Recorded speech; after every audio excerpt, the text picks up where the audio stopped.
Okay, so this is not the exam that all of you took, but a version that at least a subgroup of you did.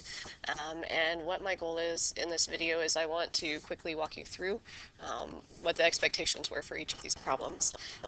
This test bit some of you in the Tushy, and all of these things were things that we did on our homework, things that you guys did pretty immaculately on your homework, and then in a testing situation couldn't reiterate. So I would like to make sure we're on the right page, because any and all of this is fair game to see again on the final when we take that next month. So when I am asked to find the slope of a line, the best way, I mean, there's more than one approach, but the best way to go about this is to put the equation of the line into slope-intercept form. So that means I'm going to solve the equation for y. And it looks like y equals negative 3/2 x plus 4. Okay, now some of you stopped there, and if you stopped there, you haven't answered the question, because the question says, what's the slope of the line? And the slope is the number that's out in front of the x. It's that coefficient right there. So the answer to problem 1 is m equals 3/2. If I'm asked to sketch a graph of a line, remember that the expectation is that you not only plot, but plot and label at least 3 points. That was written in more than one place. There was an announcement made about it. It was written on your homework problems that I graded. It was written in comment sections. And some of you still only put 2 dots on the page or put 3 dots, but no labels. A plot and label at least 3 points. Okay. If we have our equation of our line written in slope-intercept form, it gives us not only the slope from problem 1, but the y-intercept, which is 4.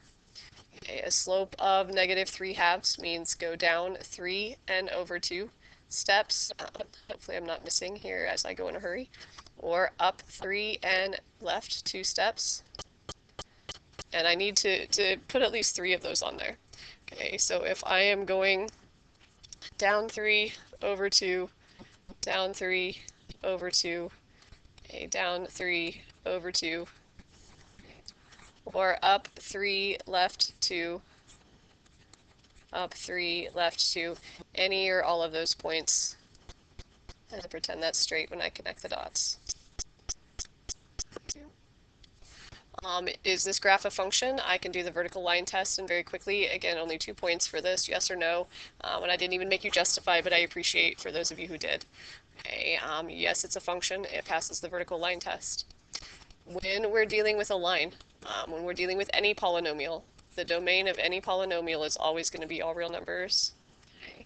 This graph goes to the left forever, and it goes to the right forever.